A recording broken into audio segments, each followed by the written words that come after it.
je suis ravie de vous retrouver sur cette vidéo du choix du papillon pour ce week-end des grands-mères. Donc une pensée toute particulière à toutes les mamies, qu'elles soient ici ou au paradis. N'hésitez pas à penser à elles, ça coûte rien et surtout ça leur fait très plaisir de savoir qu'on pense à elles puisque tous les jours elles pensent à nous, elles sont auprès de nous. Pour celles qui sont parties au pays magique, comme je dis à mes enfants. Et puis pour toutes celles qui sont présentes, bah écoutez, c'est le moment d'aller les voir si vous pouvez, bien sûr tout en respectant une distance de manière à ne pas les blesser. Alors, voyons voir quelles sont les énergies qui vont nous accompagner sur ce week-end du 6-7 mars. Oups là, plein de cartes. Voyons voir. Et bien, dites donc, on va peut-être rebrasser tout ça, parce que là, elles sont toutes sorties un petit peu en mode foufou. Donc, quelles sont les énergies qui vont nous accompagner sur ce week-end du 6-7 mars? Voyons voir. Bah, celle-ci, elle est restée dans ma main, d'accord. Ah, et celle-ci, elle ne veut pas rentrer. Alors, nous avons l'autorité, l'influence, la liberté et la politesse. Alors, la politesse arrive assez souvent en ce moment. La politesse est un sourire, et un sourire ouvre toutes les portes. Donc, on est poli, on sourit, ça fait du bien aux autres, mais ça fait du bien à soi. Se vouloir libre, c'est aussi vouloir les autres libres. Donc, on essaye de ne pas contraindre les autres à vivre comme on l'entend. Oscar Wilde disait qu'on a le droit de juger un homme à l'influence qu'il exerce sur ses amis.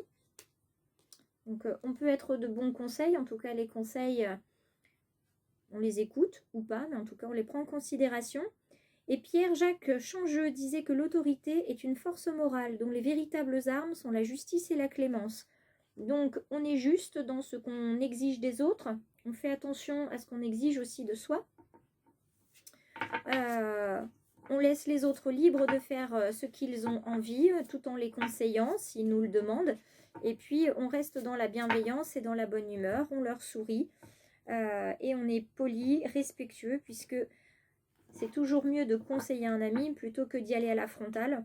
Hein, ça ne changera rien. Au contraire, ça mettra de mauvaises relations et ça risque de fermer le chakra du cœur. Alors, on y va. Quelles sont les énergies animales qui vont nous accompagner sur ce week-end, si toutefois elles veulent tomber? Alors sur la table, parce qu'elles sont tombées mais pas sur la table. Alors quelles sont les énergies animales qui vont nous accompagner sur ce week-end du 6 et 7 mars? Voyons voir si une autre carte est tombée. Oui, j'aime bien avoir deux cartes des énergies animales pour le week-end parce que comme il y a 2 jours, ça donne 2 choses différentes. Alors nous avons le requin dans sa position renversée. Donc le requin qui est une carte d'action. Hein. Le requin, on le connaît tous, hein, ce prédateur du fond des mers. Il sort donc des sphères les plus sombres comme nous. Nous avons quelque chose, peut-être une animalité qui va ressortir ce week-end d'un recoin de notre âme. Voilà, on ne pensait pas qu'il y avait une sorte de prédateur comme ça qui allait venir attaquer. Ça ne veut pas forcément être négatif, hein. Ça peut aussi vouloir dire que là, pour une fois, on ne va pas se laisser faire, hein. On va sortir de nos gonds, ou en tout cas, on va oser prendre la parole et dire quelque chose qui ne nous convient pas. Donc, on va regarder aussi dans le livret pour avoir quelque chose d'un petit peu plus précis sur ce requin qui est dans l'action. Alors, ce requin, que nous dit-il dans sa position renversée? Puisque ce n'est pas la première fois qu'on le voit. Donc, il nous dit dans sa position renversée que il nous signale qu'une personne nous veut du mal ou peut-être cherche à nous nuire. Il peut aussi nous signaler que notre environnement est hostile ou que notre image est menacée. Donc, faisons attention, soyons prudents ce week-end. Il peut aussi nous signaler, et là je pense que c'est plutôt la bonne interprétation, qu'on aura tendance à se montrer agressif ou inutilement sur la défensive. D'accord? Il y a quelque chose qui va venir nous piquer, une situation dans laquelle on va se retrouver ce week-end qui ne va pas nous convenir du tout. On a, en plus, dans sa version droite, on a le sanglier. Alors, on va pas se mentir, hein, le sanglier, on sait que ça vit en meute, que c'est dans la forêt, voilà, et que si malheureusement le sanglier rencontre la voiture, il va y avoir un chaos technique pour la voiture.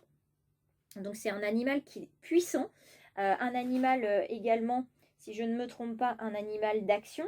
Hein, je regarde quand même si je ne me trompe pas. Ah, peut-être me suis-je trompée puisque je ne le retrouve pas. Je le retrouve dans la posture. Alors voyons voir ce qu'on nous dit dans la posture par rapport à ce sanglier qui est dans sa version droite. Et je le prends, le sanglier, j'ai pas l'habitude de le voir. Donc dans sa position, il nous invite à nous relier à la terre, à nous ancrer, à nous enraciner pour affirmer notre posture avant un passage à l'action. Donc, il vient nous indiquer ici qu'il y a peut-être un projet qui a du mal à se concrétiser. D'accord? Donc, on va tirer d'abord, on va viser ensuite, plutôt que de faire l'inverse pour se réajuster. Donc, peut-être qu'on va venir nous dire quelque chose sur un projet qu'on a en cours, ça ne va pas nous plaire. Et du coup, on va dégainer tout de suite avec la puissance du sanglier. Et puis le sanglier, vous voyez bien, quand il passe quelque part, il laboure tout ce qu'il a à labourer sous ses sabots. Donc, à mon avis, on ne va pas faire de rond de jambe. Donc, il va falloir faire attention. Mais en tout cas, ce qu'il faut savoir aussi, c'est que ce sanglier, il est aussi symbole de fertilité. Et que là, ça nous annonce en fait la réussite dans notre projet. Donc, c'est pas parce que les autres vont pas être d'accord avec nous qu'il va pas falloir continuer à mener le projet jusqu'au bout. Hein, d'accord? Peut-être que pour nous, foncer, tirer d'abord et puis viser ensuite, c'est peut-être positif. Je ne sais pas, je connais pas tout le monde. Je vous avouerai que moi, j'ai tendance à le faire aussi. Il y a eu un moment où je me disais non, il faut d'abord viser et puis tirer après. J'ai envie de vous dire que tout dépend ce que vous indique votre instinct et votre intuition.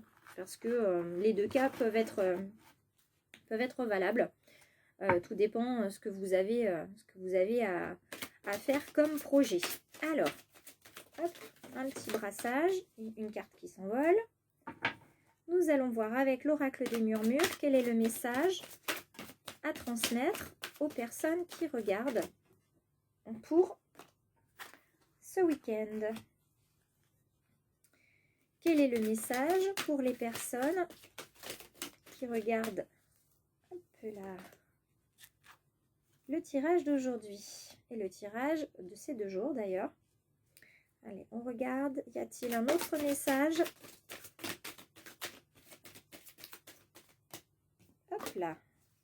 Alors, nous avons 2 cartes qui ne resteront pas, 3 cartes qui ne resteront pas et une qui va nous rejoindre. Alors, nous avons la carte du voir, c'est-à-dire que là, il va falloir effectivement ouvrir les yeux sur une situation, peut-être qui va vous déplaire, des gens qui vont vous critiquer. En tout cas, il va falloir voir les 2 versions des choses. Vous voyez, hein, dans ses yeux, je ne sais pas si vous voyez bien, dans ses yeux, dans ses lunettes, hein, la jeune fille voit la montagne d'un côté, la mer de l'autre. Elle a une partie de sa bouche qui est noire, une partie de sa bouche qui est rose.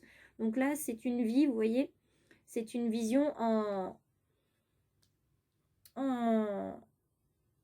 dichotomie, on est tout blanc, tout noir. Donc c'est peut-être ça qui va nous poser problème ici. Par contre, vous allez faire preuve de gratitude, c'est-à-dire que peut-être vous allez partir au quart de tour en disant oui, ce que tu me dis, c'est pas sympa, tu me soutiens pas, etc. Et puis au final, vous allez vous rendre compte que ce que vous a dit la personne, eh bien, c'était pas forcément un mauvais conseil. Vous voyez ce qu'on disait là sur la carte de l'influence, c'était peut-être pas un mauvais conseil. Et en fait, bah oui, c'est peut-être pas si bête que ça. Et vous allez prendre du recul et vous allez ensuite vous mettre à foncer et aller à fond comme le sanglier. Tout ce que vous allez faire, ça va être juste. Hein, vous allez peser le pour et le contre, vous allez faire l'équilibre, vous allez faire la balance entre ce qu'on vous a dit et ce que vous avez envie.